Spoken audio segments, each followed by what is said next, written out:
Yeah. OnChain Revolution, you're not bullish enough.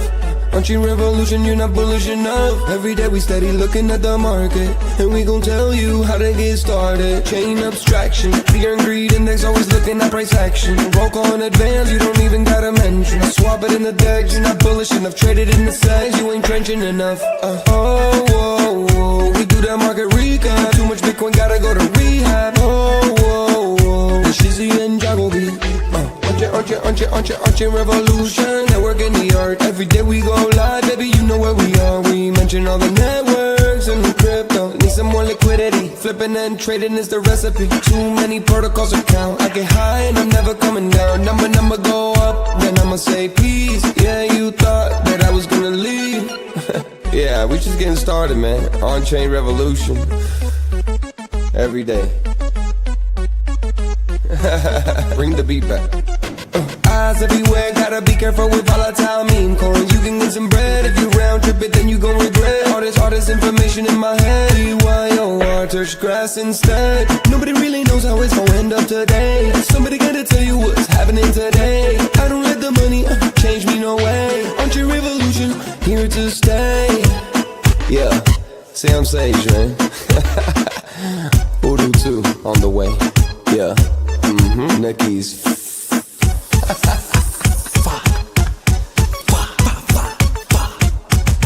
Yeah. OnChain Revolution.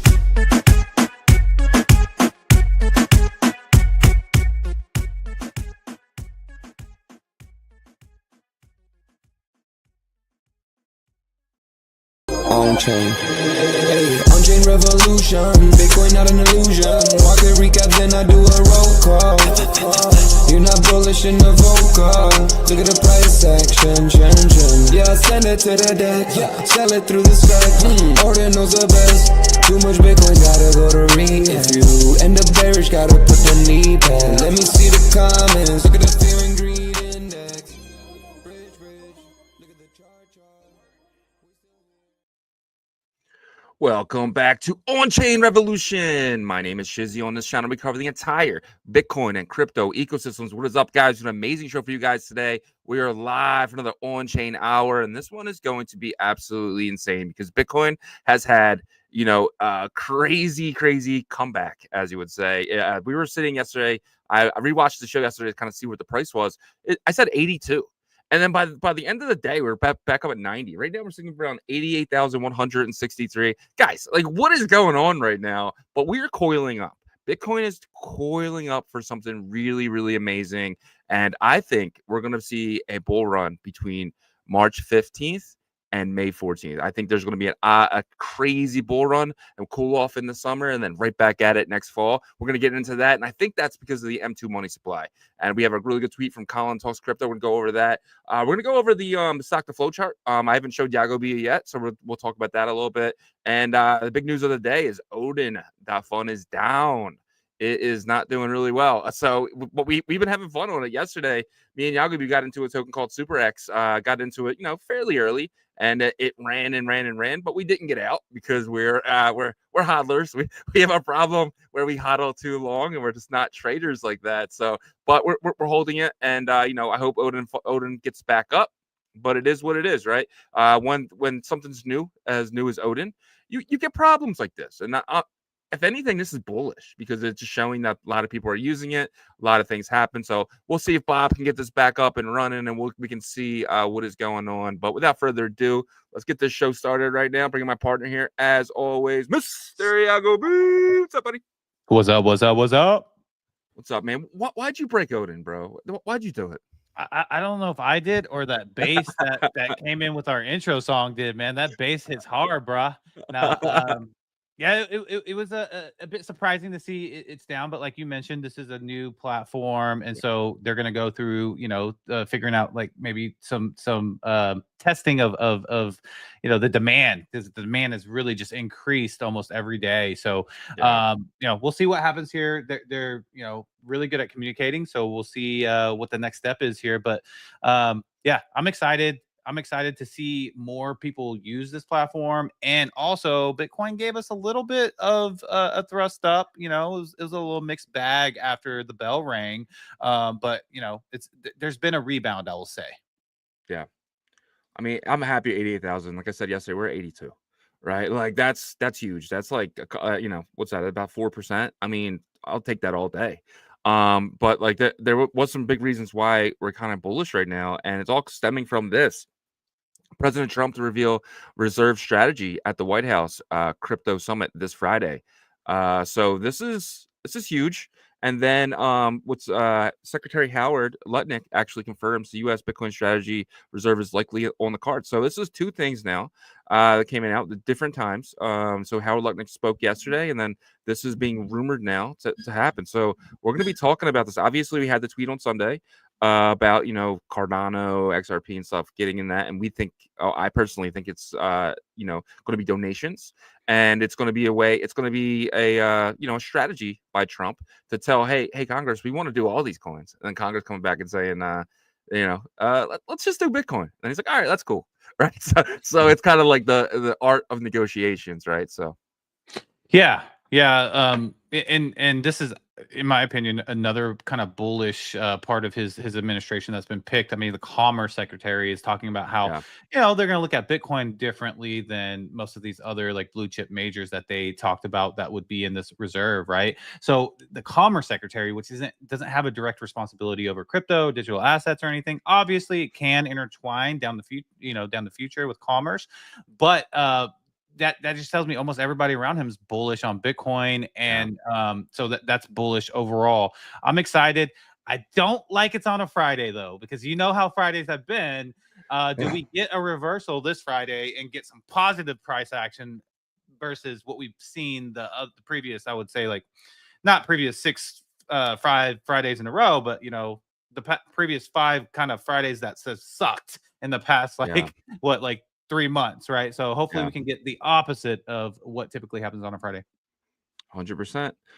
Jumping into one of the biggest news stories of the day as well, Texas Strategic Bitcoin Reserve Bill has been added to Wednesday's agenda, March 5th, under notice of intent, indicating it could receive a vote tomorrow.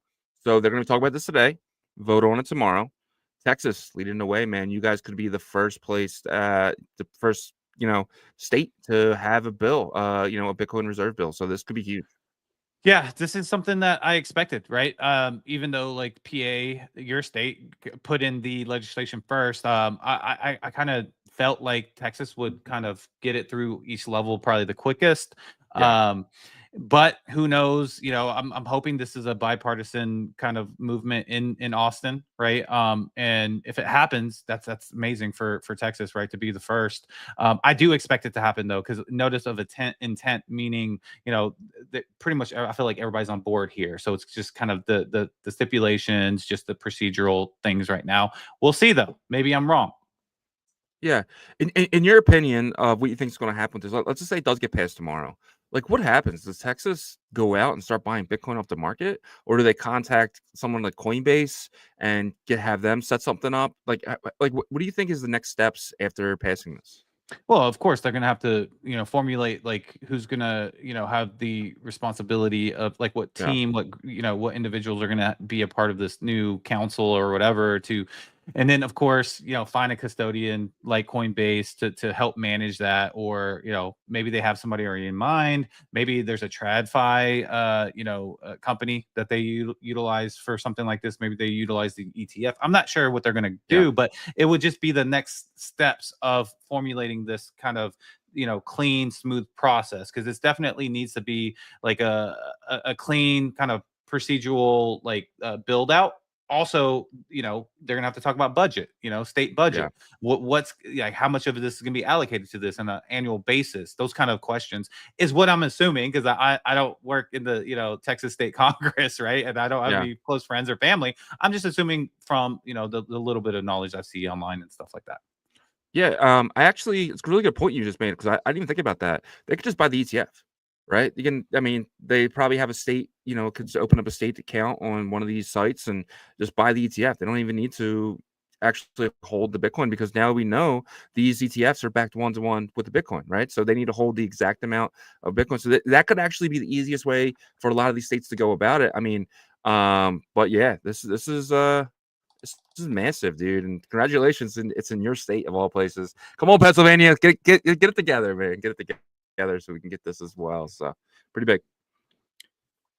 All right, next thing here, El Salvador President Nayib Bukele said his government won't stop buying Bitcoin despite the IMF's latest request to stop. So apparently it wasn't a part of the deal.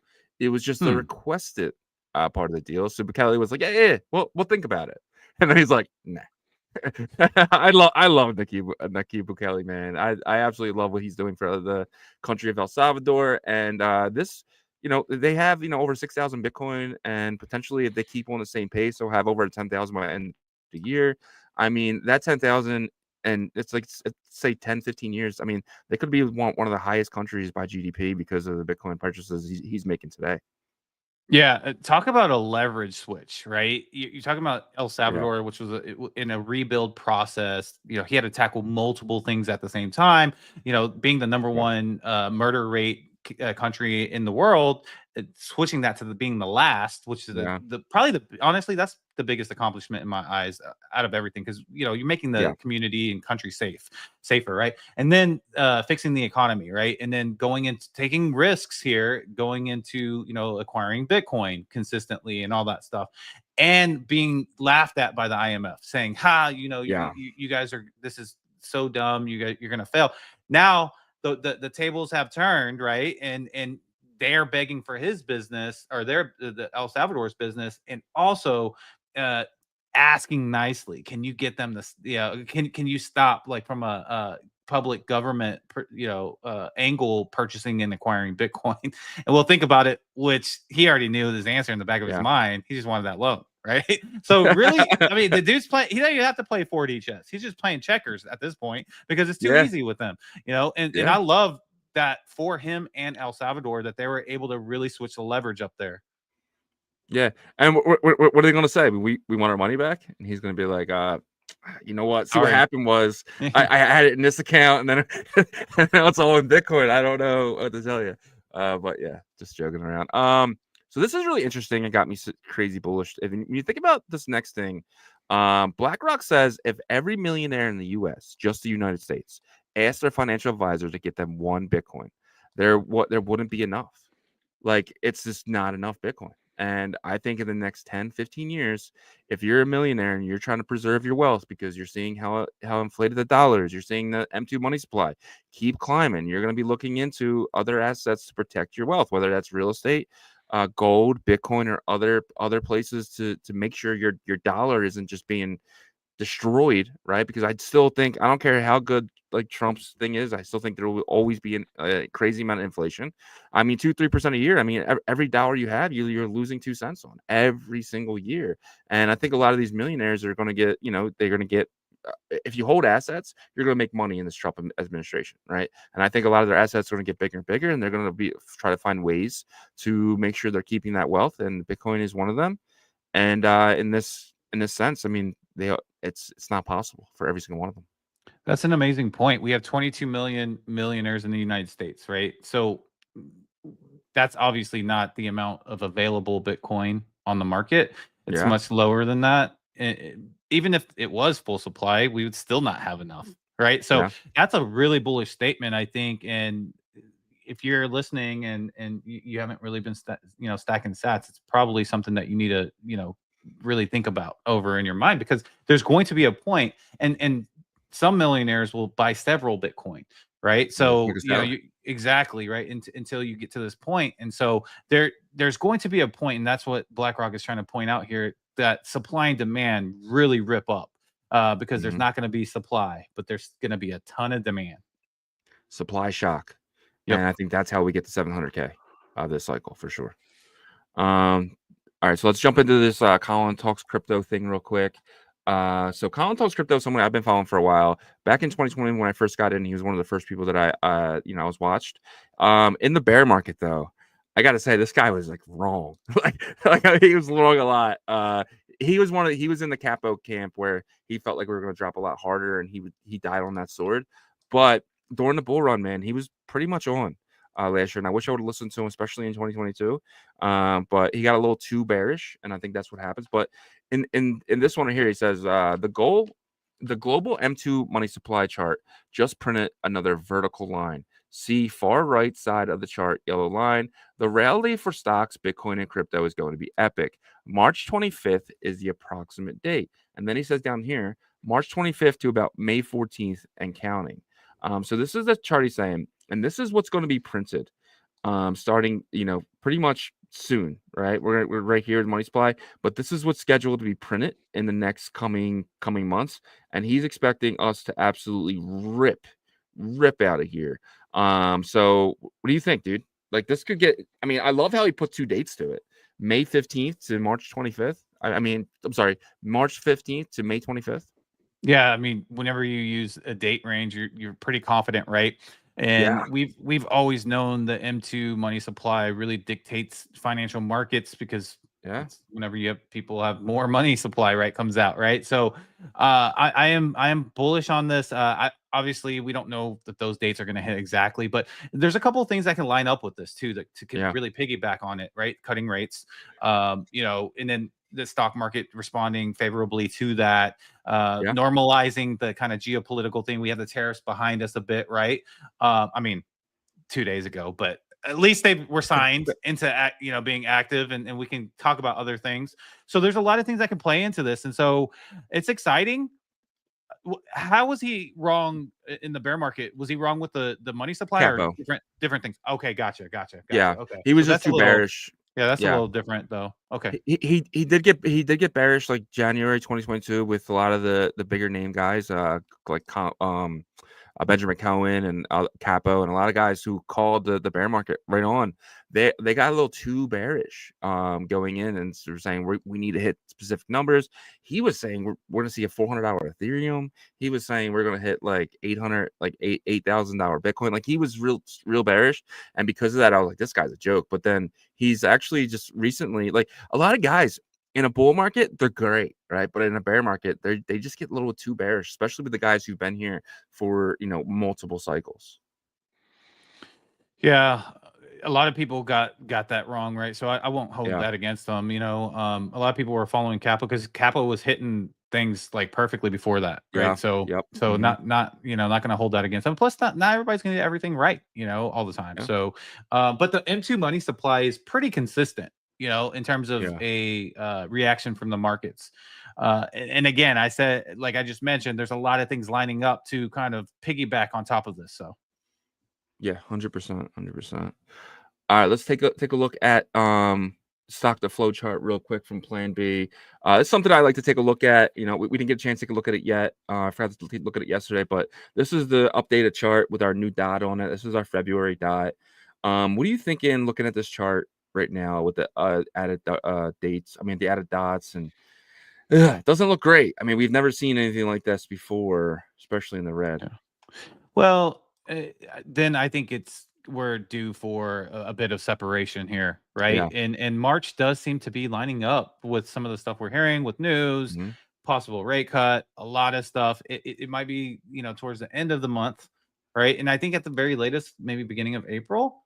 I could be completely wrong. I have been, Yeah. recently, just because like it's been extremely volatile, right? But we are definitely due for a separate. It's kind of like whenever you hit red 10 times on roulette table, you're like, oh, okay, Yeah. come on. Like, it's got like the percentages at this point are like, less than 5% that I'm going to hit another red, Yeah. So obviously the percentages aren't that low, but we are definitely due for a bit of separation on the upside. So let's see if, I think we're all hoping that we get that. We've been very hopeful, right? And then some of the morale has been taken down just because of the, how February and January went. But with how down it's been, it's we're due for a jump Yeah.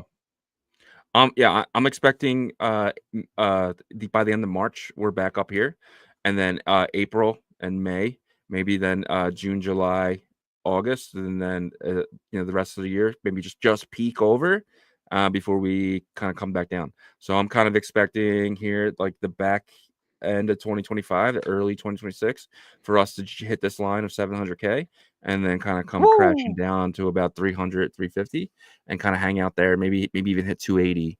But I don't think we'll ever see these prices of 100K ever again, in my opinion. So yeah. If we do get that high and it's like a hard crash down, I don't think if we get that high, I don't think we see that crash until the end of 2026, maybe, you know, kind of that time period or whatever. But Yeah. 150 to 200, that would be like horrible case, you know, but yeah, that's if we get up there. I mean, Bitcoin has had, you know, every bear market 70% dips. So if you put 70% on 700K, you get about 210, 220. So I'm kind of expecting that to be our low, but you're gonna have people calling for 60,000, right? You're gonna have people calling for 70,000, and they're gonna be wrong because I do think we're gonna settle down around 200K. We'll never, guys. If you think you'll ever get an opportunity to buy below 100K, like I don't think you're gonna be able to unless you do it like the next couple weeks, honestly. So don't get used to looking at under 100K. That's just my opinion. But let's jump to the fear and greed. I'm hoping that it's higher, but I really don't know. Where are you? I guess I can't pull it up. I thought I did. All right, we use the Binance fear and greed here every single day. And yesterday we were extreme greed. You remember? I think it was like 15. Come on, Binance. Yeah. Okay. I think it So was 15. last week we were at 21. Yesterday we were at 15. We're back pretty much where we were last week. Where do you think we are? So last week we were at a 15. No, 21 last week, 15 21. yesterday. So I would say maybe like 23. 20. So still in extreme fear. I don't feel extreme fear. Like last week you did. Monday. Well, yeah. Monday we did. Monday we definitely did. Right? Well, no, Monday was real bullish, wasn't it? No, it was a sell down, bro. Yeah, like that's yeah, what yeah, all the gains that came up on Sunday from the Trump tweet. Yeah. Yeah. So going into our show, we were bullish. Leaving our show, we were probably really going to the hospital. I was bullish. Like during the time, I was like, you know, everybody's asking me what's wrong with you. I said, it does not look good. But I just want to cry today. All right. Let's get into the Bitcoin price action brought to you guys by Atora Finance. Atora, they're building a perp dex, actually something bigger than a perp dex, but they're going to start with a perp dex. And what these guys are going to be able to do, they're going to be using a Bitcoin layer 2, but you're going to be able to trade all your favorite assets, your BRC20s, potentially your Odin. It's something I've been trying to get out to do because that'd be pretty cool to add that. That'll be the only place to ever do that right so quickly. So definitely check out Atora.finance right now because you guys just make one trade. Go there. We're gonna do a tutorial really soon, but go there to the faucet, get your Bitcoin, get your USDT. It's all on testnet. Hitting the testnet will actually load up the wallet. Load up the Botonics testnet for you guys. So you have to just go there, hit the button. You guys will get the Bitcoin, the $10,000 in USDT, and then you're able to make some trades. Just make one trade, and that'll get you in the raffle, potentially win a huge prize. So definitely do that if you're part of this community. And who knows, right? They straight up told us they want to enrich their community. So by using Atora.finance, becoming a part of the community, joining their Discord, guys, you guys can really, really make out from this. A lot of our partners don't have tokens. And that's like on purpose because we want to find our community the best airdrops. So the best rewards of pretty much, no risk. There's no risk in using Atora.finance right now. Going over there and, using paper trading, go long, go short, doesn't matter. Because at the end of the day, you're learning how to paper trade and you're using Atora.finance, which could be beneficial in the future. Absolutely. And before we get into the Bitcoin price action, guys, on the YouTube side, hit that like for us, subscribe to the channel, and turn your notifications on so you know when we go live. On the X side, hit that like for us as well. And please share the space so we can educate and onboard as many people to the crypto and Bitcoin ecosystem as possible. And on the abstract side, if you could share the stream, we'd greatly appreciate it. But let's get into some Bitcoin price action here, which very good throughout the night. But, the TradFi guys decided, hey, we want to make some money by shorting it seems like. Let me go ahead and share my screen here. Okay, so let's take a look here. Get out of this here.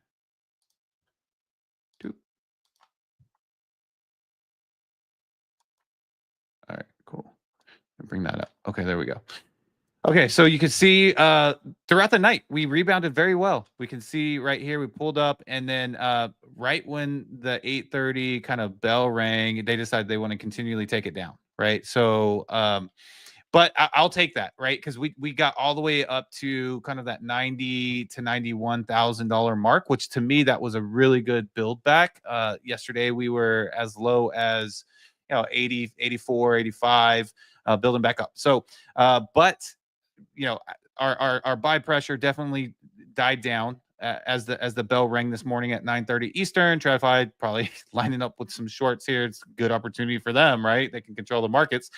Sent it back down. You can see the stochastics right here. We just got to oversold on the hour chart. So I don't actually, because of the sentiment and the way it was throughout the night, and I feel like we're kind of getting over the tariff thing. I don't know. I have this kind of intuition that we're not necessarily going to see like a huge dump down, but it has been volatile the past like week and a half, 2 weeks, especially over the weekend. So I wouldn't be shocked if we did take it down aggressively. I just don't feel that, with that. And then like we have this Friday event as well, right? With the crypto event. So maybe we just see some chop kind of going back down, swinging back a little bit, and then continue back up until Friday. In terms of resistance and support here on the hour chart, let's kind of zoom out, bring it into more localized time here. You can see our levels that we're at right now is not horrible, right? Like you can see like we're almost balanced. There's nothing that's really overweighing one side or the other, which makes me feel pretty good. You can see the MACD2 is pretty weak with the sell pressure here, but I have seen it change pretty quickly from looking very weak and then going back to green and then a strong red candle down. I just don't feel that. Like I said, I feel like we can kind of build back up into Friday, and we got to build back up anyways. If we're going to have a really bullish second half, it doesn't have to get past 100K like really quick, but like, slowly building back, getting at least back to 90 here in the next couple of days. That's what I'm hoping. So second half of today, probably a bit of chop, right? Nothing, I don't feel really strong one way or the other, but also unless some really bearish news comes out, that of course can take it down. Like if Trump wants to add nuke tariffs, he wants to bring up or something like that. And then the 4-hour chart kind of playing off of the shorter time frame here. You can see we are kind of going sideways up and down here. Nothing hyper aggressive. You can see the MACD doesn't look too strong on the buy pressure side, but again, this could really flip if we don't go down too much here in the next, I would say, like 4 to 8 hours, and we just swing a little bit down and then bounce back up. We could kind of build into a strong buy pressure heading into the weekend, really that Friday crypto event. Okay, so I want to look at some liquidation levels again. Like I mentioned, I do use this. It is from Marty Party. If you guys don't follow him, I would suggest following him. He's really good with data in terms of what's happening on chain, especially he's getting really obsessed with the market makers and the transactions of centralized exchanges sending them. By the way, I think there was an update that like Senator Loomis is starting to notice that happening because of him. So we got to give him credit for bringing that to their attention there. But okay, so we see 2 new liquidation levels kind of for Bitcoin. So this changes obviously as the price fluctuates. We made a big move to 90, 91, almost 91,000 overnight.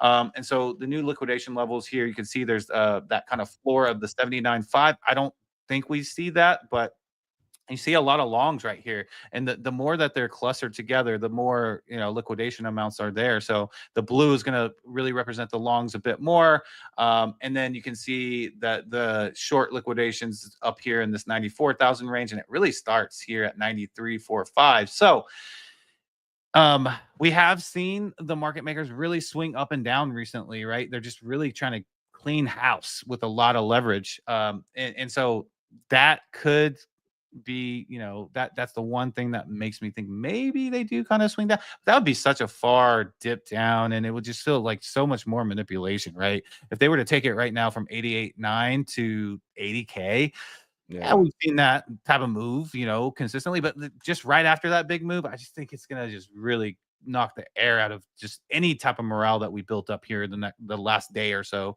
So they probably want to let us breathe a bit, but like heading back up, they could hit some some of these shorts in this region right here, because there's a big cluster between 93.5 all the way to that top 96,000 mark, which liquidating them would do a lot for the centralized exchanges as well. But the long liquidations, and there's quite a bit here in this range from this pocket from 85 to 83, and then of course right here from 81 to 79, almost 80, pretty much 80 there. So but that would be such a long journey down. So but that doesn't stop them from possibly grabbing right here though, right? So they could still grab in this 84 to 85 range too.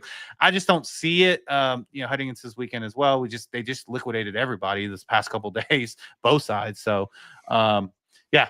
So that's what I'm seeing, guys, heading into the weekend. I do hope the bullish energy continues, because there has been a little bit of bullish energy overnight and continues into Friday, but it's been extremely volatile. So just, don't get over married to one sentiment right now. I would say just kind of stay on your toes, pay attention to learning and researching and pay attention to the markets, the liquidation levels, get educated on this kind of stuff, but don't necessarily be risky right now is what I would say.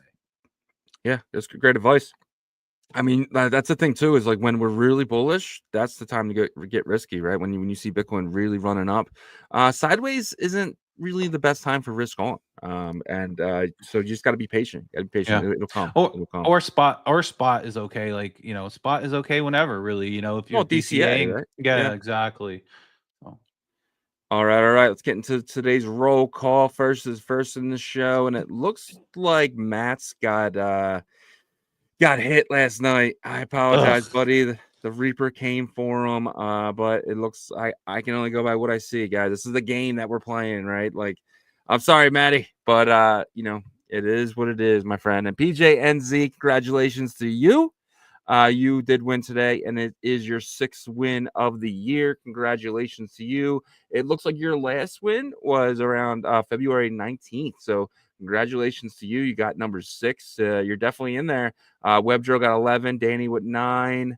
Let's see. Tim Baker has 2, 3 from So it looks like Danny and WebDrill are fighting, but PJNZ, man, you still have plenty of time, man. You have another 250 days.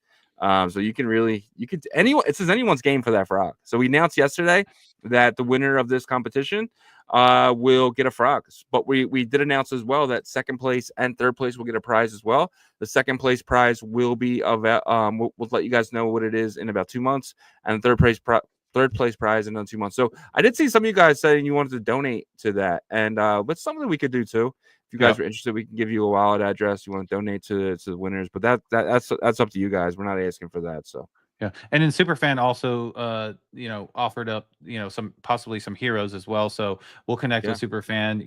Amazing project founder, and this is just another example of him giving back to the community there. So we appreciate you, Superfan. We'll connect with you offline. 100%. You know what I was thinking? We could do is we can do a donation wallet, right? And people could just send stuff to it, and then like we could give away the seed phrase. Like every day we give away one word and like a riddle or something, and then you kind of like we'll do 12 days of this, and then if you can get the riddle, if you can get it right, you have access to that wallet. We won't do like super fans like all his in one, but like if anyone wants to donate to that, we can just so you got to create like fresh create fresh wallets, but we can come up with that it's plan. Just one. Yeah, it's just one fresh wallet. It's just something I was thinking about. Let's jump back to the roll call here. Tim Baker says 100%. 100%. Malam Yuri, nice one, guys. Looking forward to the show. Thank you, Malam. Ordinal's tweet says, guys, Ordinal's Hydra told me runes are the money of the future. Yeah, I mean, sure. Oh, his brother's here. Ordinal's chips and Ordinal's tweets back to back again. He said, guys, it looks like we will soon see another 0 in the price of a runestone. Maybe not. Matt said Reaper got me I'm sorry, Matt's, man. It is what it is, my buddy. Sorry. Ordinal's chip says we think the runestone will be 0. Yeah, right. Dude, if that's the case, I'll buy 100. Not even joking. And Nagi is here, says let's go. Steamy J says yo. Chief Axel is here. Shout out to Chief Axel. Nighthawk UXL, he's out there grinding, guys, grinding in the streets of Cali, and he is making sure people get home safe. Shout out to my guy. Says GM, you guys get into Nick Cannon crap coin. We need just one more celeb to launch a room. We just need one celeb launch a room. Yeah, I'll pass. I'll pass. Me too. I would never. Guys, stop getting into this Nick Cannon coins. Like, stop it. Like, that should automatically be a red flag saying, you know what? I'm going to avoid that one. Superfan says GM. What's up, Superfan? My guy. PJNZ says Superfan. Then we got Cheaty is here. He said, what's up, guys? What's up, Cheaty? Nabob with a bunch of dots and an orange block. Shout out to Nabob. Dream Baked is here. Shout out to Dream Baked. It's been a while. Yep. I haven't seen you in here in a while. Appreciate you. And then Justin says, what do you all think about stable coins on Bitcoin?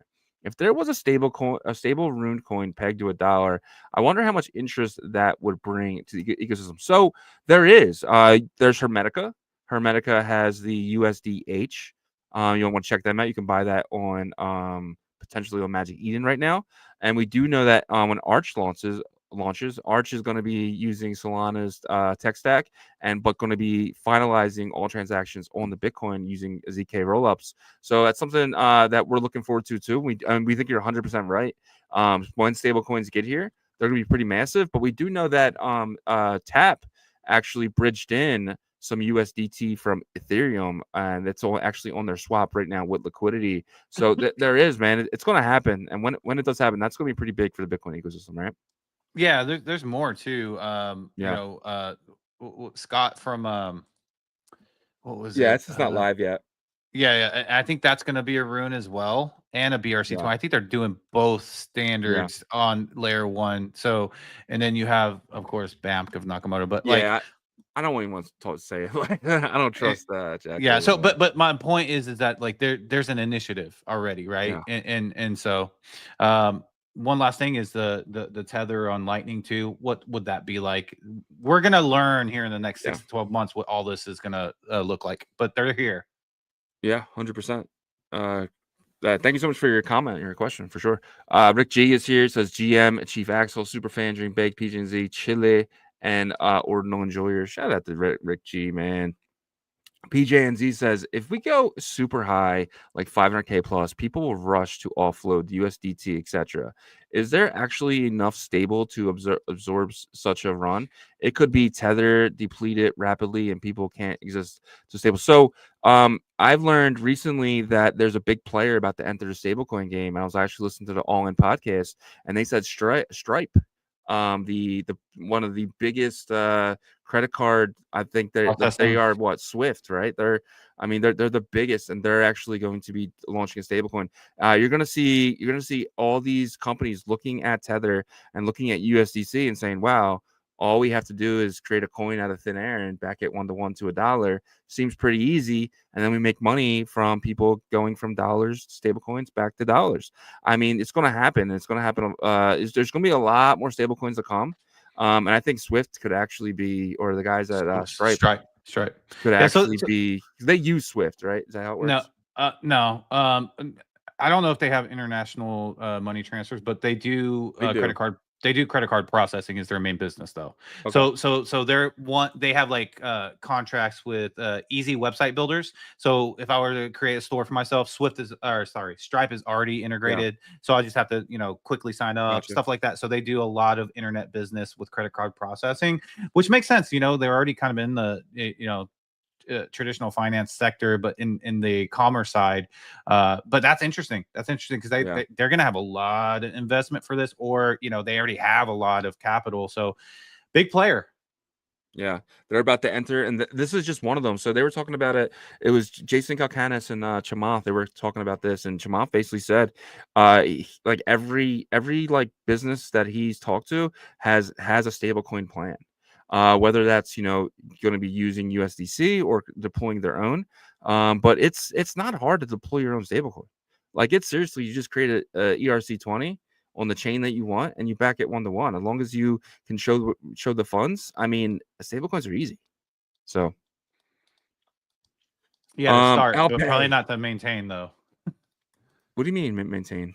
Like you got to make sure that like you're going to be, able to maintain that collateral and all that stuff, no issues. I mean, there's been several failed stable coins on the Ethereum side. Yeah, but out there, a lot of them were like Algorithmic. algorithmic and trash, and using that Yeah. money that they're getting. But if you're already a Web2 company and you already are successful, you're not going to rip your Yeah. reputation, right? Yeah, I So mean, just kind of like Scott with Bound, right? Like that was yeah. like they were able to do it because he kind of already came from that background. Yeah, 100%. So if you're knowledgeable of how it works already, you can't like all you got to do is 1-to-1, right? Like, just don't do anything with the money. Just make your fee on the way in, on the way out. If you can make 2%, 1% on the way in, way out, I mean that's easy money for you. But you just got to make sure you're keeping those funds, and potentially you can even buy like bonds and stuff and earn 6% on those funds as well. You just have to make sure that it's only like a very small portion of that cash in case there is a bank run of some kind. So. Superfan says, haha, Rick G used the wrong account. Another PC. That's me. We talk about Alpay. Shout out to them. Rick G, Superfan again. Timer Tuber says, thoughts on RSIC? Woo. So there's two things there. There's RSIC, the ordinal that apparently you're still earning the rune coin season 2. I don't even know if that's still a thing. And then there's the RSIC token, the rune coin as it's listed on OKX. I think it's trash, but I'm curious of your opinion. Yeah, there's some reasons to be skeptical of it, right? They right out the gate once runes launched, the positive was they had probably the most impactful, or I would say the second most impactful pre-rune. Runestone has to be the most impactful. Second most impactful pre-rune in the RSIC, right? And then once the runes launched in April of last year, they were the first to, I mean, they got on OKX. That's a tier 1 exchange. Yeah. But then after that, it was just bad news bears the entire time. And to me, it was kind of like they washed their hands at that point and said, we got on this tier 1 exchange. Whatever happens, it's decentralized. Whatever happens with this, it happens. And that wasn't a good thing because the price just continually plummeted. There wasn't anybody to really talk to the community, those kind of things. But I will say, as of recent, they have the devs or the teams have shown their public wallets, shown that they're not selling. The market cap has kind of stabilized a bit, but it hasn't jumped up and been an aggressive leader in runes or anything like that. So it's better than it was, but still not great, is what I would say. Yeah. I mean, who knows, right? They could put out a platform, and and originally it seemed like they were trying to put out like a decentralized DEX, right? But obviously there was so much talk about I know of all these projects in the very beginning, and yep. It was speculation. Yes. Glasshopper is here. Shout out to Glasshopper. Matt says, no problem, fam. I apologize, Matt. I mean, there's nothing I can do, man. I'm sorry. Superfan says, congrats, PJNZ, my guy. PJNZ says, oh, no, I donate to win the Mats. He was clearly before me. I know. I was thinking about that. I was thinking about it, too. But, like, so if we do this time and we got to do it next time, it's honestly just easier to keep you on here as one. The Reaper is a part of the game, right? That's kind of like, you got to be just because you're first doesn't mean you're first. I mean, I usually get on my computer at 8:00, but if it gets, it won't get deleted as I'm on my computer. But if before that, then there's nothing I can do, man. Claudia says GG. Rick G says 12 days of shizziness. Yeah, we can call it that. We give it. I was thinking about that because I could create like a riddle for it. Get help from like ChatGPT, and like every day just put out one riddle for each word. And then if you're lucky enough to unscramble all the words and you have all the words by day 12, somebody just opens up that wallet and everything inside is theirs. But it'll be a race to open up that wallet. That'd be pretty cool. It'd be pretty cool to say. Kai FX says, I'm here, guys. Claudia says, keep the dirty fiat out of Bitcoin.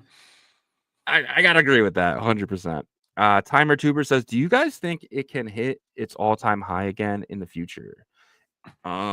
It's thoughts on RSIC. Okay. I don't even know what this 19 sats. What is that market today? Okay, so times 19 of what it is. Yeah, I think it's at 19 million. So was it at, what is that, 400 million? It was like, it was high. It was super high. Yeah. Okay, so this is what I'll say about projects like RuneCoin. There are individuals that can pump a market cap, like the founders Yeah. of projects, tokens, whatever you want to call it, can pump the market cap. The teams can pump the market cap up in bullish times, like Yeah. very well. But whenever it's bearish times, they don't find there's no point to them. You know what I mean? Yeah. There's no point, because if we pump it up, we're gonna pump it up temporarily and then it'll pull back. The one thing with this team though is there was opportunities to pump it up whenever like Dog was like the top 3-4 runes were like running in Yeah. October. Like $1 billion cat got to 150 million. There's no reason why Rune Coin should not have been thriving during that time. Yeah, I know. That's the only reason why I would have any doubt. They have the skill to do it, I would think, because initially and with the whole RSIC thing, I just don't know if they have the interest or something's missing within this equation. I feel like. So for me, I will say no. Yeah, 100%. I agree with you. I'm saying no as well. I think I don't think it ever comes back, honestly. I hope they prove me that's just my wrong. opinion. I hope so too. I would love that. But Rune Toshi was rumored to be a part of that team, and he's gone forever at this point. Is he? So what he did with that Solana coin. But yeah. Well, let's jump to the next thing here. Ethereum's Pectra upgrade moves closer to mainnet after Sepolia testnet the deployment. So, and then there was Ethereum's Pectra update hits issues during the Sepolia testnet launch. Why do they gotta have these weird ass names? Why does it gotta be Pectra and Sepolia? Like, why can't we just have normal names like Omega or something, right? But no, this update's going through, and see here, there's a bunch of EIPs. The EIPs are something that gets passed by the foundation or the voters. Or each one of these was voted into this upgrade, and I can just kind of go through a few of them. So one of them is enhanced staking and account features. The upgrade introduces significant improvements, such as boosting the maximum staking limit from 32 ETH to 2048. So right now, the max you can do is 32 ETH when you're staking, but they're actually moving it to 2048 per validator. So yeah, so that's what was it before? 2038. 32. Okay, wow, that's huge, man. Yeah. So there's gonna be a lot more ETH can be staked, but all you have to do right now is open it on the validator and add the 32. Open another one, but you do have to run a node to do that. So you probably have these places with like 15 or 20 nodes, especially somewhere like Lido, for instance, where they're just staking the crap out of it. But that does help the network, and that was the original idea: is the more nodes on the network, the better. But right now, I think they have tons of nodes to where this is okay. Yeah, I do think that this will probably create more lockups and stuff like that, just because it's more convenient. We'll see. Yep. The other one is layer 2 scaling enhancements. EIP 7691 doubles the target and maximum blob counts per block, increasing the data availability for layer 2 solutions. This basically means you're going to be able to roll up a lot more in one block than previously. So let's just say somewhere like Base, where they roll up their transactions and then put them on Ethereum because they are a layer 2. They're going to be able to do a lot more on each block now. So it's actually going to help speed up a lot of these layer 2s. You might see Base really push speed up after this upgrade. So I think there are a lot of these layer 2s are like really happy about this. And somewhere like Arbitrum and stuff where it's super fast already. I mean, they're only going to get faster. Yeah, that's what I got from it, is that, being able to roll up more data on, each block is going to be make the transactions quicker. But like a chain like Base is already so fast. So like, I mean, are we going to notice it with Base? Base is quick, but it's not like Sonic and Solana yet. It's not that like it does take a few seconds. I just don't notice it right now. I don't I notice. I noticed it compared to other like L2s that are a little Yeah. slower. So for me, it like, I guess if I don't have to complain about it, like I never have Yeah. I've never had a complaint about. Well, like, you a use transaction. Bitcoin. No, maybe. Hey, maybe that's a great point. That's a great point. Whenever you've been doing 10-minute transactions, so Yeah. Go play on Sonic for like an hour, and then go back to Base. You'll notice a little bit difference. The next upgrade though is account abstraction for gas efficiency. EIP 7702 and EIP 3074 allow wallets to temporarily act as smart contracts, enabling batch transactions and gas sponsorship. So this is basically means that now let's say a platform like Aave during high fee times, they could actually help their users. Because during high fee times, you don't really see any transactions, but they could actually enable to where they're helping users pay these gas transactions, which enables more fees for them, right? So let's just say, yeah, they're probably not making as much fee with this, but they're still during high gas periods, they're still able to let people do what they need to do. So you could probably see more of this. I think this is awesome using account abstraction in a way that I've never really seen it used before. We talked about this before. Account abstractions is really been under discussed, in my opinion. We've talked about it several times on our show. I just think in the overall crypto space, there's not enough people talking about it because it's, in my opinion, it is the biggest tech change that we're going to be normalizing here in the next 6 to 12 months. It's just not talked about. And I think it's because the people don't really care. For us, like we dive into like, tech stacks and how, integration can work, interoperability, stuff like that. So this is really cool. Again, I do think that these upgrades, they're really cool. They make Ethereum and L2s more efficient, but majority of the Ethereum holders just want number go up tech, right? And so it's kind of like, cool, awesome. Just make the price go up. Well, not necessarily, because I mean, yeah, that's what majority of people want. But like, there's people that use DeFi to make money. There's people who live off decentralized finance, right? Especially maybe they don't want to pay like $150 a transaction when they want to unstake. Their ETH's available for unstaking, right? And they're like, damn, I'm going to sell my ETH, but I don't want to pay freaking $300 for these transaction fees right now because I have to claim it, and then I have to send it to my wallet, and potentially the fees get super high. But if Aave is actually helping you pay some of that, and you can use like the wallet kind of turns into a smart contract, which enables these batch transactions. I mean, this is huge for people who use DeFi as a way of income. Yeah, so the DeFi guys probably care a bit, but I think the tech breakdown is what I'm talking about for most people. But look, at the end of the day, this can, I guess, like solve the issue of nobody utilizing Ethereum L1. Because that's a lot of people are complaining about that. Like, the DeFi on L1 is the highest on any chain. So right. Okay. So my point is that like no one's using it because of the fees and all that stuff, right? So this will allow the fees to go down. It when the DeFi is the highest on any chain. There's people using it. It's just not being used like for meme coins. Token trading, which was, I mean, if you look at the volume, Solana has more overall volume, I believe. It's all meme coins though. There's no actual real coins being traded on Solana. But they used to own total volume by a lot, is my point. And so they were the OGs, 100%. People are saying the reason why the price hasn't been going up is because the activity has been so down on Ethereum L1. And so this will, I guess, kind of solve some of that.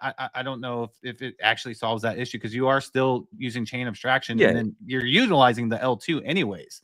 So the L1, but I guess you feel like you're utilizing L1 because you're using, I don't know. We'll see. Well, Ethereum now is going to be like a layer 0, right? Like no one's going to use unless you're using really big money and you want that security, right? Ethereum layer 1 is going to be security, and all these chains are going to be using it to kind of roll up transactions. I mean, you're going to see probably chains pop up out of nowhere, and they're all going to be L2s. You see Sony doing it. You're probably going to see Microsoft have one. Everyone's going to be using Ethereum tech stack. Everyone's going to be using Ethereum to kind of roll up these transactions, and I think that Ethereum's going to actually become like a layer 0 and have all these L1s on top of it. They'll be considered L2s because they're rolling it up, but the way you're going to feel, it's going to feel like they're L1s, and you're just kind of using the chain you want, but you're all going to be using Ethereum in the end. So, but the big money, they're going to be using L1 for the security purposes where nothing needs to be rolled up. It's kind of like I'm going directly to the source. So Ethereum is going to be like that premium service, and I think that's fine. I think that's okay. You don't need to trade meme coins on Ethereum, right? You don't need go to Sonic, go to Solana. You don't need to do it there. Yeah, that time has passed for sure. Yeah, for sure. All right, the last thing here is NFT ETF. So this is something that I seen a few weeks ago, and I was like, how does that even work? But there, you have experts coming out saying unlikely, as an investor still think they're nonsense. So how do you feel about a potential NFT ETF where they take, Oh you know, man. a Bored Ape. They kind of do it.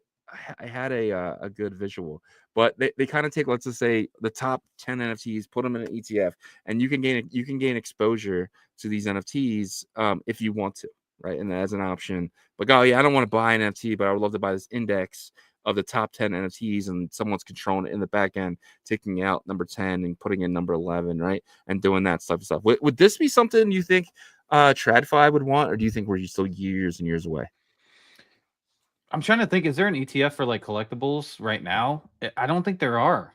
Yeah, You know, that'd be a great idea. if I would they if love to they're do that. yeah, you know, like a Jordan rookie card Yeah, ETF or something like that. But I just don't think that has crossed over to like TradFi, and I think it's going to be hard for this as well. There could be pushes for it though, right? Because yeah, you have like crypto punks, which are very historical NFTs in terms of like the first 10K that was really popped, really big.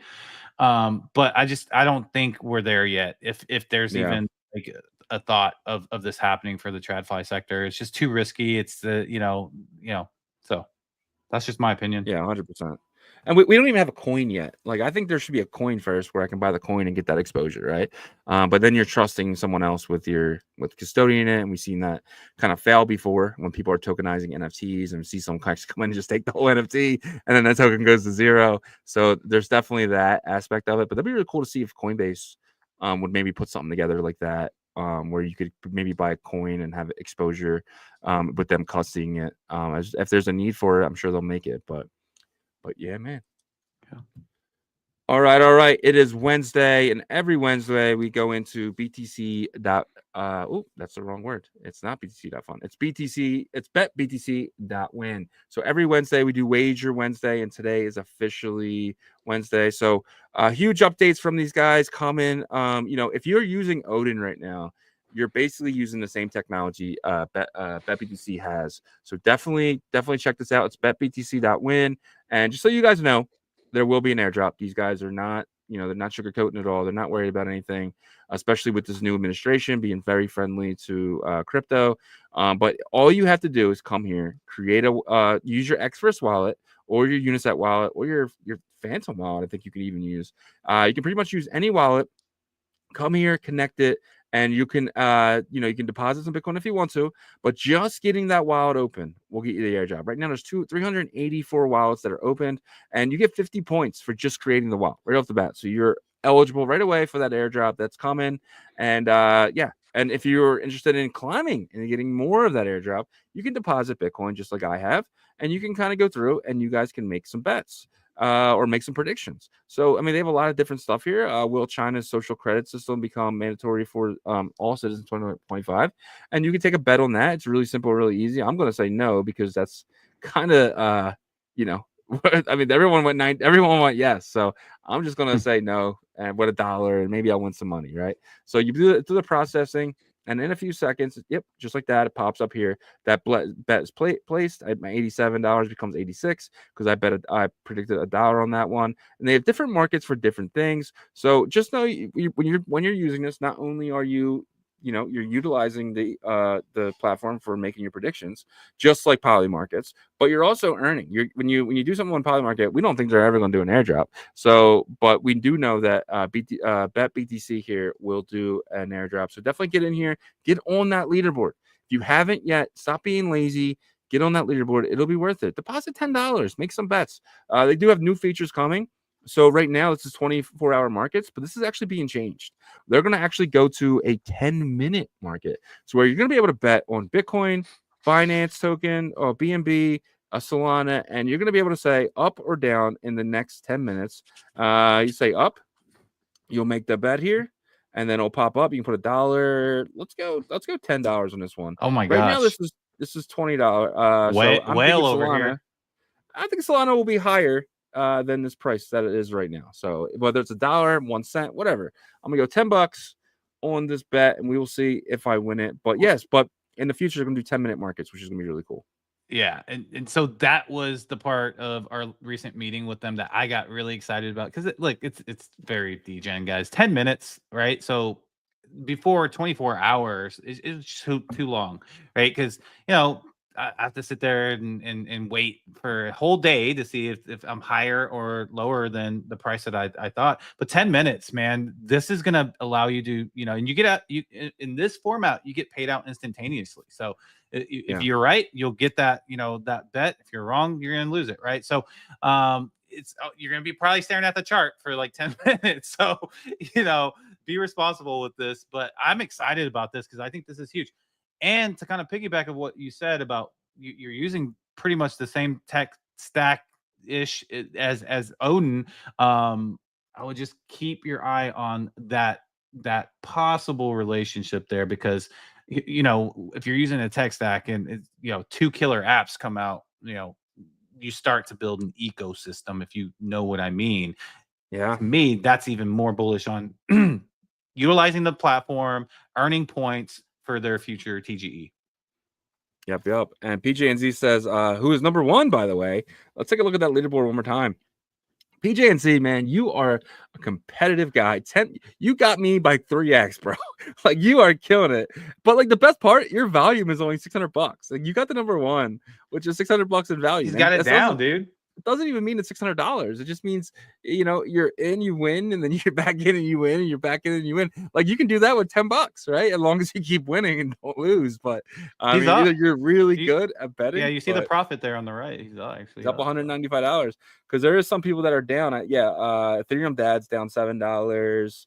I Walk Alone's down $26. So you, my friend, you're up on all your bets. So shout out to you. I'm up about 230. So look at my volume. My volume is so much higher than everybody else's, but I'm still only third place. So you don't even need a lot of volume to kind of milk this. So each bet, and how it works is too, if you're going to go to the leaderboard again, we go to my account, I can actually see my wallet, my logs. So you can, I don't want to go logs. I think it's activity. Yeah, activity. You can kind of see all your bets and everything here.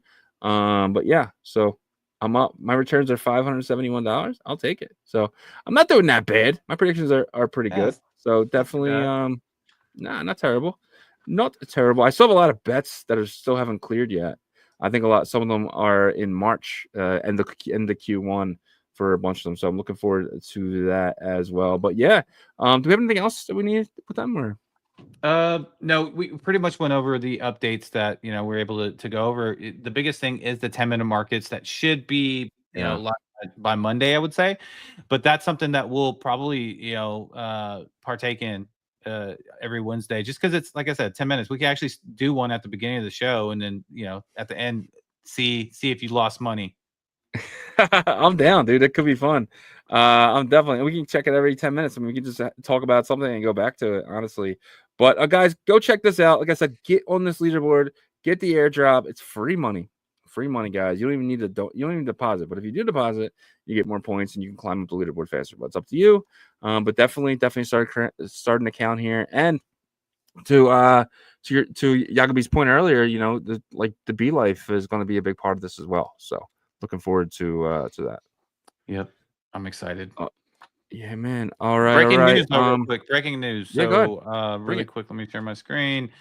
So as we started the show, we mentioned that Odin was down their platform. So the Odin Dot Fun X account made a statement here, says event indexer is down right now. So the front end isn't updating when trades occur. Trades will continue to go through correctly, but you won't be able to see the result of the trade on the front end or in your wallet until we fix it. We're working on a fix ASAP. So they are working on this as we speak. Hopefully that gets put back up here very shortly. Awesome. Yeah. Cool. All right. Actually, let's start. I mean, it's perfect timing. The next topic here was Odin Fun is down. That's it. So yeah. So Odin Fun is. So how's that working now? If I go there and make a trade, does it still say error? So the back end will go through, but like the trade will go through, I believe. But it doesn't make sense to do it because you don't know what the market cap is. You don't know what the price is. So probably just be patient, guys. I know a lot of you degens don't have that, including myself. Yeah. I'm not gonna lie. But I would say in this moment, be patient and let them get this back up and running. But yeah, that's what's going on right now. Bob's pretty quick with his team, so we'll see how long it takes. Yup. So let's kind of go over this next one here. So yesterday, So the headline for today's show is Odin Dot Fun, worth the hype, Bitcoin ruins to the moon. So yesterday there was a token called Super X, right? And Super X launched out of nowhere. It was probably towards the end of our show. We saw it like right after. And Super X actually went absolutely nuts. Let's take it back here. It was like right after our show, about 24 hours ago yesterday. It got here and then just went absolutely nuts. Like I said at the beginning of the show, me and Yago, we were lucky enough to get in around here. And then we saw it up here. And then we kind of round tripped it, right? It's kind of what we do. We are hodlers. Not fully round trip, but it was a nice. We didn't get out the top. We're kind of hodlers to that point, but we're both really bullish on this one, so that's kind of what it is. But what can you say about Super X and the launch that it had yesterday? Absolutely incredible. Yeah, so first, for the audience that doesn't know who Super X is, they're actually a centralized exchange. They did $6 billion in volume the last 24 hours, which I was shocked to see, because they're heavily used in China, within that region. And so whenever we saw that this was bonding, I had to double check, triple check to make sure this was legit. I will tell you one thing for 1,000% sure. the Chinese community are like expert level freaking like Delta Force fudders to bring price down so they can get into better entry.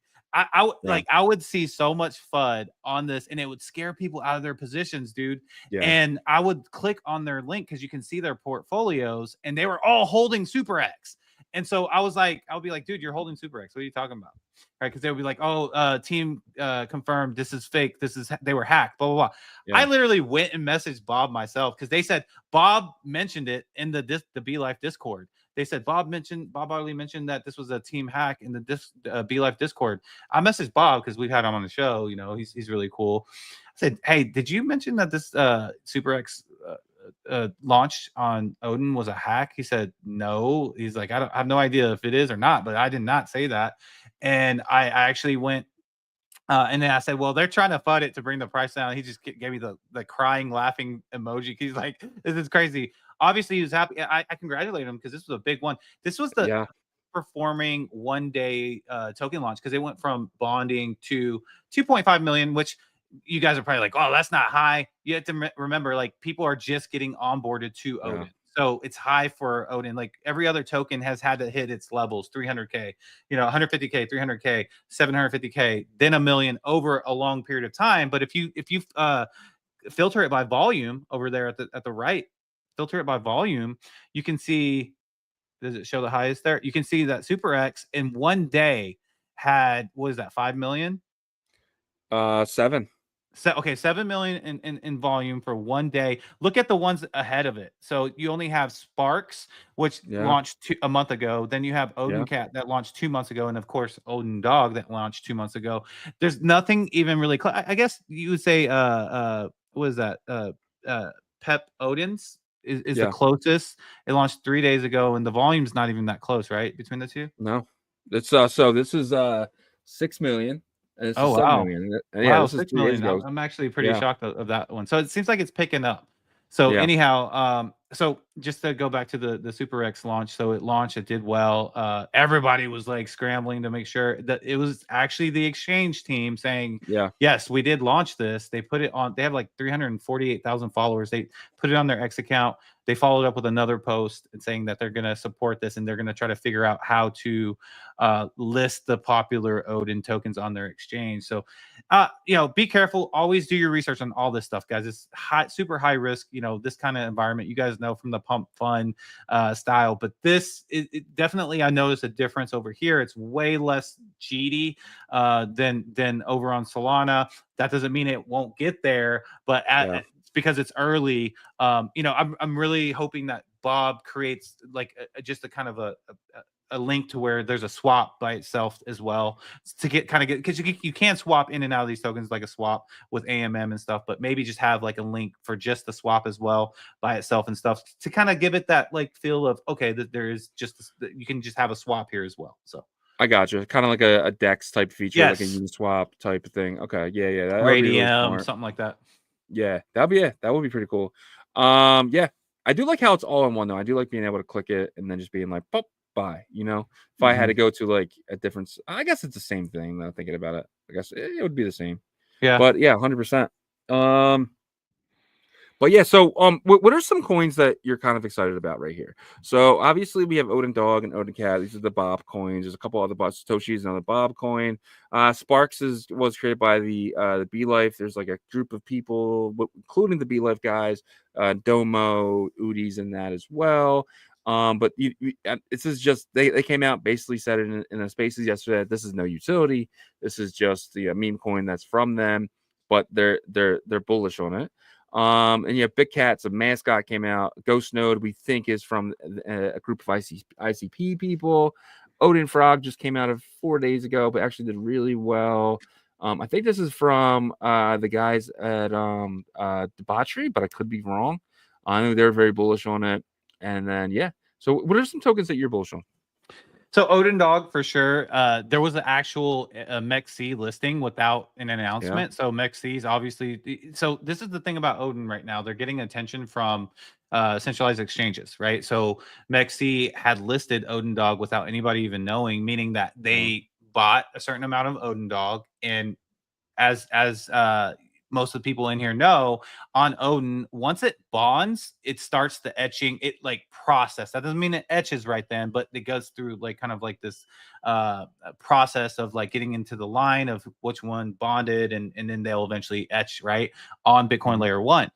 So what they did was they purchased a certain amount. They were able to withdraw the runes on Bitcoin layer 1 and then take those to MEXC as wallet, right? Their multi-sig or whatever, and then list it. And so they did that without making an announcement or anything, which was to me was just really bullish.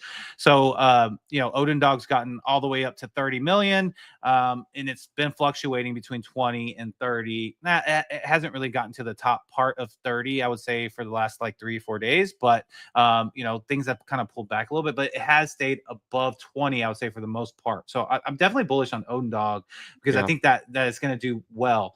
Odin Cat, like everything else, there's been a hard discovery for that mid cap. Like I'm doing it relative to what we're seeing. So I'm saying 21 million is the high cap because that is in this environment, right? Mid cap to me would be like 7 to 10.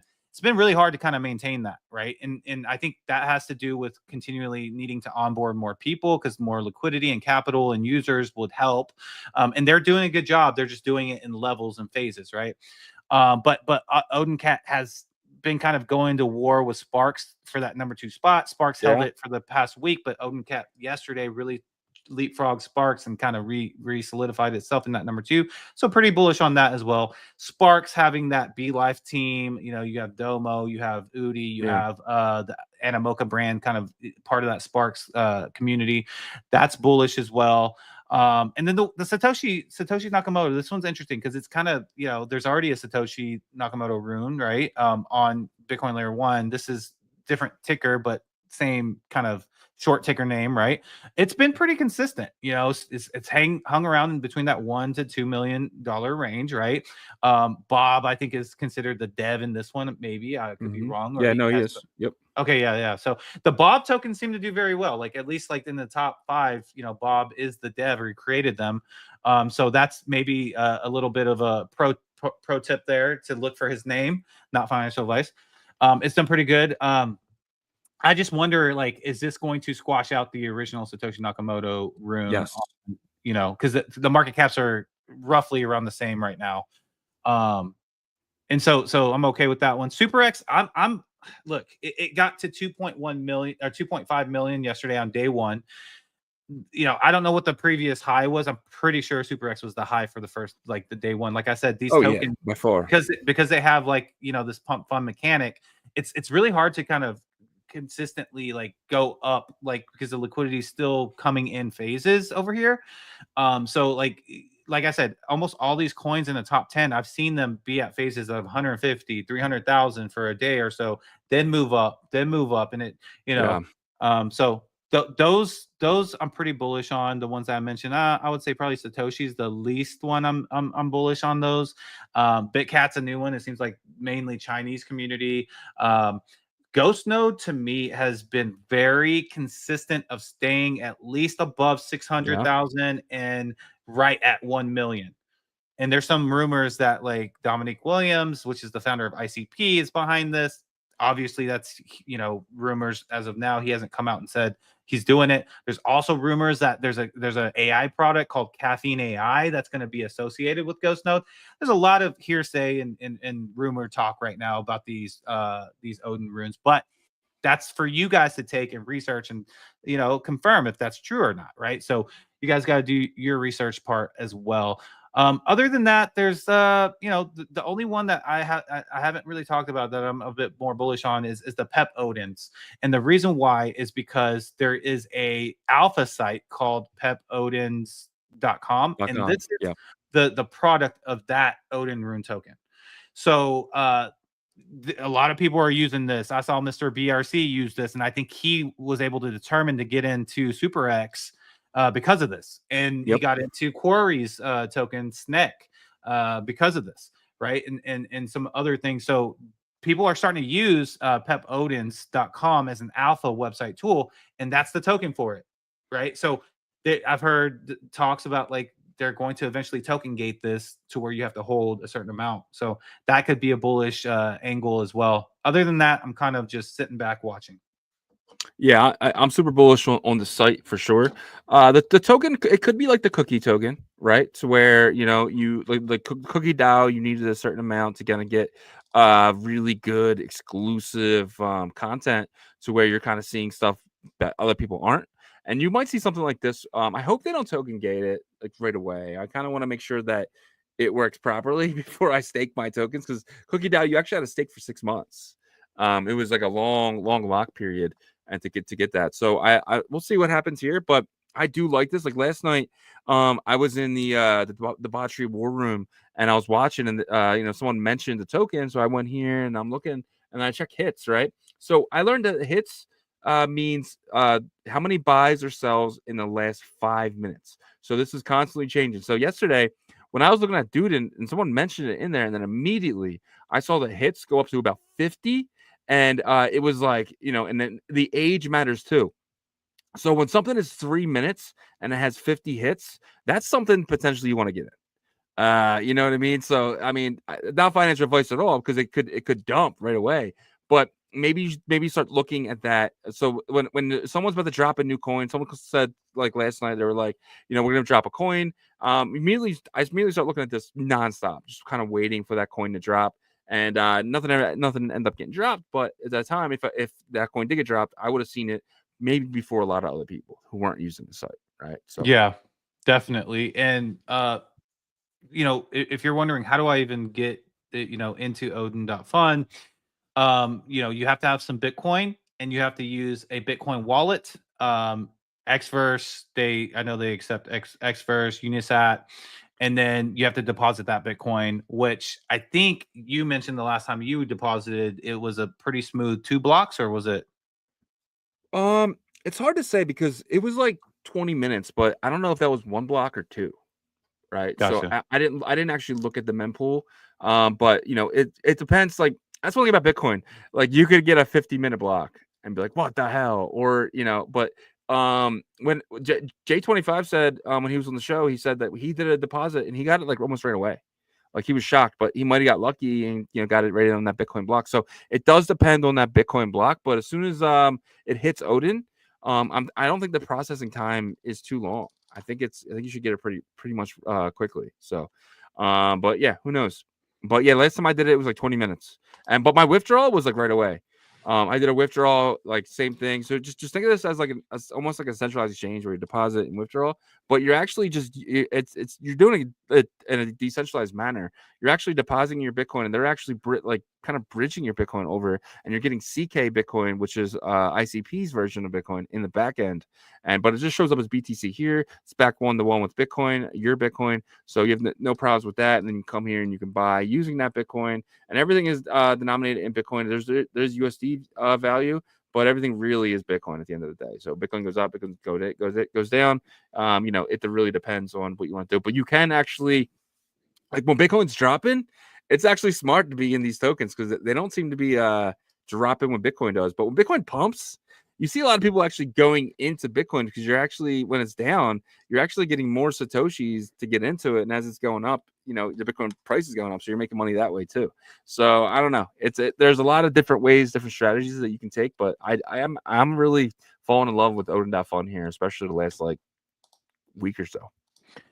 Yeah, I think people are starting to say, they're having fun with this application. It's, they haven't had fun like this in the Bitcoin ecosystem for a while, and stuff like that. But we'll see if it continues, because I do think that, having an ecosystem with Odin would be very important, right? So, example, you deposit your Bitcoin, you're able to do something with it, and then there's another application, let's say it's BetBTC, that you're able to do something with that, CKBTC over there. And then, because it's basically, you're not just going in, doing pump fun, withdrawing right away. I mean, some people like to do that. Some people want more of an ecosystem. We'll see where he takes this, because, this is definitely has momentum right now.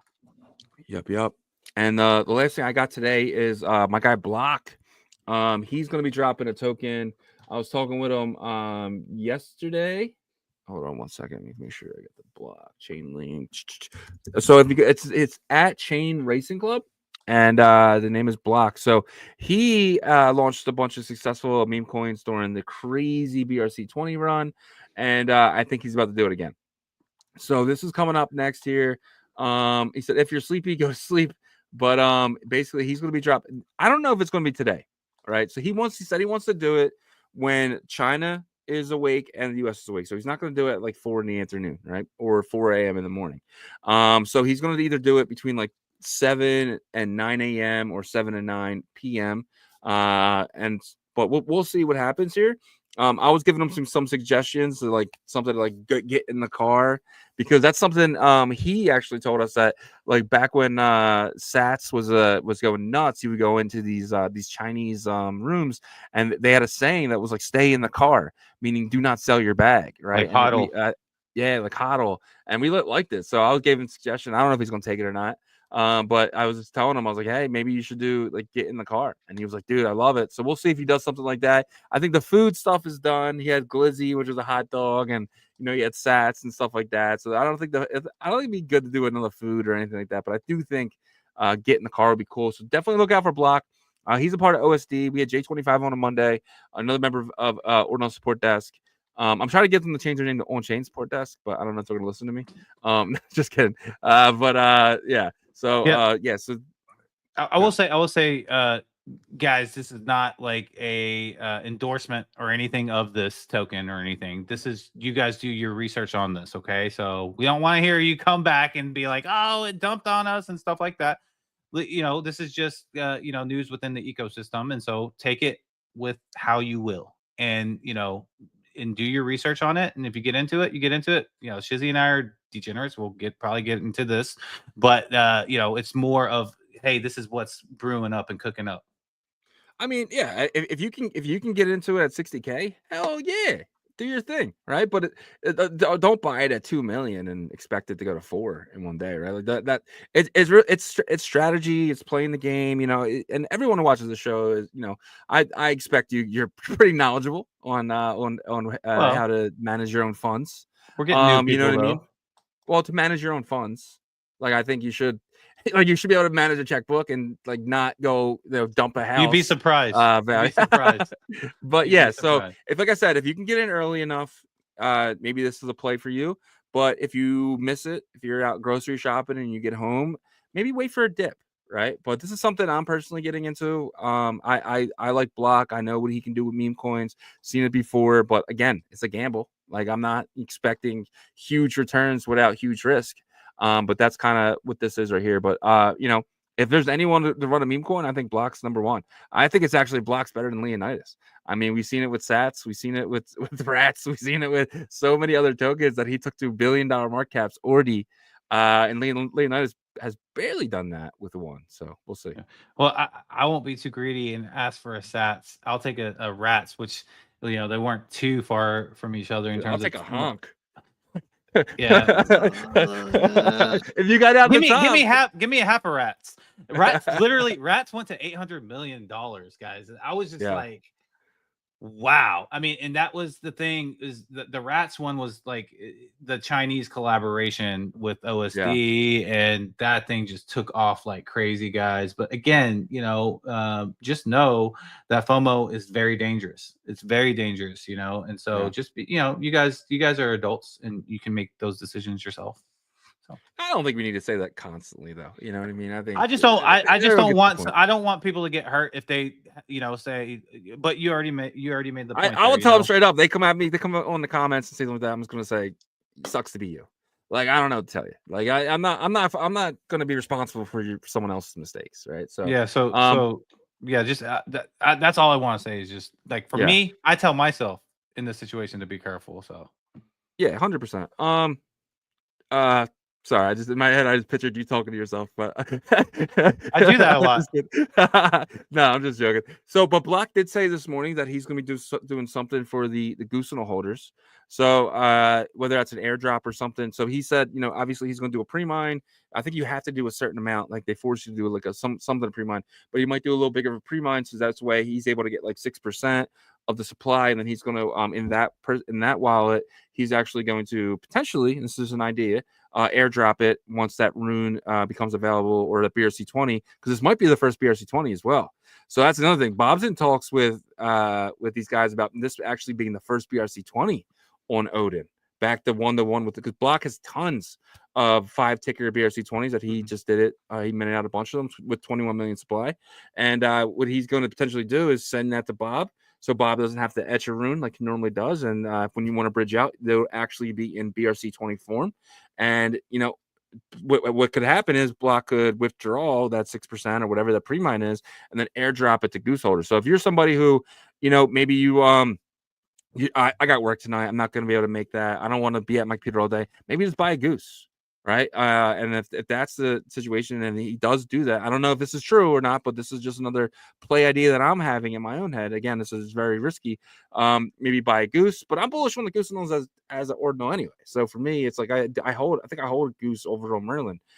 So it's, I probably won't get that airdrop. I should actually, now I'm thinking that I should probably withdraw my goose to layer 1 to make sure I get the airdrop if it comes. So really bullish on Block here as a someone who has experience launching meme coins. So, yep, I'm excited to see what happens tonight or tomorrow morning. Yep. Kai Effect says that's a bullish chart. It's just consolidating before another wave up. PJNZ said reinvested my previous BetBTC win. Yep. And I think that's all the comments. Oh, here's one. I just heard the real Ordinary Revolution threaten legal actions. This sucks because I bought a shirt with old name. Don't ruin your brand. So our brand is strong. We still have the OR and stuff like that. But if you have an Ordinary Revolution shirt, you're an OG. Like you're an OG. Like I would rock that. I mean, Yagby was rocking one yesterday, so yeah. I wouldn't be worried. I mean, we're still at the end of the day, we still own Ordinary Revolution. We own the LLC, all that stuff. We're going to do something with it in the future as well. But right now, we're focused on onboarding level 1 guys who are on exchanges to Bitcoin, and that is why we did it, Sharon. It wasn't really any other reason. It was just to help people kind of come into OnChain, but actually use an Express wallet instead of a MetaMask. And that's kind of the goal here. And it does help us potentially. People were like, people don't understand NFTs, how they're going to, get into an ordinal, kind of expand a little bit, bring in newer people to the ecosystem. We want to be about education. And that is why we did it. But Ordinary Revolution will always be a part of us. So I wouldn't worry. 100%. We got even digital assets that have Ordinary Revolution on them, the sniper rifles and stuff like that. So don't worry. And as Shizzy said, we have plans for that brand as well. So yeah, man, what a great show today, though, on a Wednesday, which is typically slow, but we had a good pickup today. 332 people listening in. We appreciate each and every one of you guys. As always, you guys mean so much to us. And I really love how competitive you guys are. You guys are still here, even though through the ups and downs and all that stuff, especially with the roll call. I love that. But yeah. So if you could help us out, we would greatly appreciate it if you check out our partners. Emblem Vault is the interoperability tool for ordinals, Bitcoin Layer 1 ordinals. You're going to be able to jump your puppets, your node monks to Abstract Chain, to Bitcoin Layer 2 Merlin, to to Arbitrum to Base, and then that's just the first round here that's going to wrap up in the next month or so, and eventually you're going to be able to do it to other environments as well. They also have their Bitcoin AI wallet tool that you're going to be able to prompt Agent Hustle to be able to vault these ordinals for you. It's going to be really cool. Should be coming out very soon as well. And don't forget about their Rune, the Emblem Vault Founder keys that you can actually trade kind of like in the pre-sale type of environment on OpenSea. You just got to search for Emblem Vault Founder keys over there and you can trade. But they have their TGE for the Rune and the week of the 17th in September of this year. And then at that point, those runes will no longer be in the ERC 721 format. They will open up as, I believe, 2 million runes that go into your Bitcoin wallet. Going to be an awesome experience. And by then, they're going to be branded everywhere. So just imagine how that will be. You can learn more at emblem.vision. And BetBTC is the predictions marketplace of the Bitcoin ecosystem. They utilize ICP and Bitcoin technology for you guys to be able to place bets on their marketplaces. All you got to do in their market, all you got to have is some Bitcoin, an Xverse wallet, and it takes 6 blocks and you can start placing bets right away. We just announced that they're going to have their 10-minute markets, so you can pretty much long or short Bitcoin, Solana, BNB, for a 10-minute period. So you're going to get instantaneous payouts with that. And so super exciting. And don't forget, they're going to have create your own markets very soon to where you can earn up to 1.5% of the total volume there. You can learn all about this at betbtc.win. And Artura Finance, the perps and leverage decks of the Bitcoin ecosystem. You're going to be able to trade long and short Bitcoin synthetic fungibles, right? Stuff like Doggo to the Moon, $1 Billion Cat, as well as Ordi and Sats. And then you can also do stuff that's popular outside of the Bitcoin ecosystem, like Pepe or the Trump coin as well. It's going to be super exciting. They're going to have many more features that they add once they're completed with their platform there. But you can visit their website at I believe is Artura.finance, and you can learn more there. And then Fluid Tokens, the layer 1 staking vault platform for Bitcoin layer 1, the first to offer it to retail users. If you want to stake Doggo to the Moon, stuff like that, you can go to their website. Obviously, that season 2 has been closed up, but they will always have some new opportunities rise up as time goes on. And if you are a founder of an ordinal collection or you etched a rune with an established community, reach out to Raul, which is a CTO over there, to get a staking vault established for you and your community. He'll hook you guys up. You can learn more at fluidtokens.com. Merlin Chain, your #1 scaling solution for Bitcoin native L1 assets and protocols. If you are a builder on Bitcoin layer 1 and you want your protocol to be a bit more flexible and seamless, you can apply for a builder's grant. A couple of our partners got into that program, so it is possible. And if you're a retail user and you want to swap for Doggo to the Moon, go to merlinswap.org. They have liquidity pool over there with, I believe, around $500,000 $600,000 worth of liquidity. Really simple. You can swap from Merlin token or Rep BTC into Dog. So super exciting there. And then to learn, don't forget, you can actually right now, it's open until they start to finalize on Bitcoin layer 1, but you can participate in their proof of stake staking to secure the chain right now, and it's Merlin token. So if you have Merlin token, you can stake that on merlinchain.io, and it's 15% APR. So that's amazing in my opinion. Not many places offer that, so check that all out at merlinchain.io. And don't forget about our integrated partners in Foxy AI, building the metaverse on Bitcoin, called the Bitverse, and their first-person shooter game called Clan Wars, which we'll start live streaming again. We're on a pause right now. They're just getting some updates going. We'll let you guys know whenever that starts up again. And Ordinal Hive, our other integrated partner, which is the aggregator ordinal marketplace for Bitcoin layer 1 and layer 2. The cheapest ordinals around will be on Ordinal Hive. We thank you guys so much for checking out our partners. Yep. Great job, man, as always. And if you guys have a few more minutes and wouldn't mind checking out OnChain Revolution.io. We have some of the best articles dating all the way back to last year. If you know someone just trying to get into the market, send them our website. We really feel you can help them catch up and get caught up. It's where we are today. If you guys need a VPN, I think everyone should have a VPN, guys. Seriously, there's no reason to go to these websites and kind of give them your IP. I don't want that. You don't want that. It's not a good thing, because they can actually get your address from that. You go to a sketchy website that they might be like grabbing IPs and getting addresses and who knows what else, right? Especially if they see you have a bunch of Bitcoin in your wallet because you connect your wallet. You don't want to do that. Get a VPN. The VPN will actually put you anywhere in the world. I like to use Switzerland. Sometimes I'll use El Salvador for the culture, but you can actually use anywhere in the world. So you can just go get the NordVPN. It's about $3 a month, roughly. It's $10 a month, but it's 70% off coupon if you use our link, and that'll get it for you. But there is free ones out there. So if you don't want to pay the $3 a month for whatever reason, you can get a free one. But definitely get some type of VPN. Protect yourself. And if you guys are going to Bitcoin 2025 Las Vegas, we have tickets here. But don't wait till May to get your tickets, guys, because they go up. They get super expensive. The industry pass is about $1,500 now. If you guys would have got them 6 months ago, you could have got them for $700, right? But now they're about $1,500. And if you wait to May, they're going to be even higher than that, guys. So don't wait. Get them as soon as possible. I think Friday they go up again. They seem to go up every Friday. It's all about supply and demand. And right now there's tons of supply, so you're actually getting the best price now, right? You know, a couple weeks ago, you probably would have got a better price, but that's up to you. But if you do wait, still use our link because it definitely helps the show. And if you guys need merch for that event or any event, or just kind of lounge around the house, we have some of the best merch in all of crypto, not just ordinals. So so check out everything here at the Shopify. We're going to be changing this soon, but we still have all the best gear, guys, and we're going to be changing everything. If you do get one of these shirts, it's still our new logo on the sides here. So definitely check out everything here at OnChainRevolution.io. And it does look like we have a super sticker from our good friend, Kai Effect. Thank you so much, Kai. You, sir, are a legend, 100%. Yep. All right. And, guys, we are live Monday to Friday, 11 a.m. Eastern, 10 a.m. Central, 8 a.m. Pacific, and 4 p.m. UTC. Check us out all week, guys. And on that note, see you tomorrow. Peace.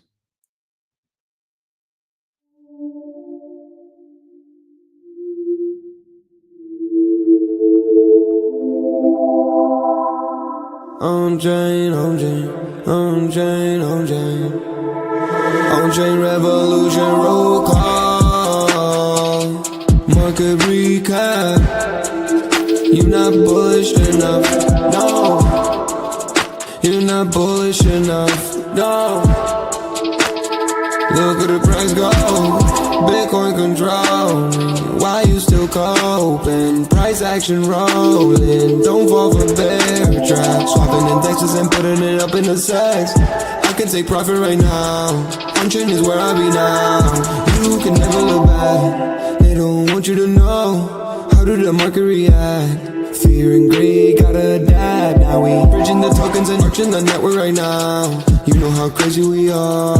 Nookies are savages now. They know how crazy we are. Chain abstraction, main attraction.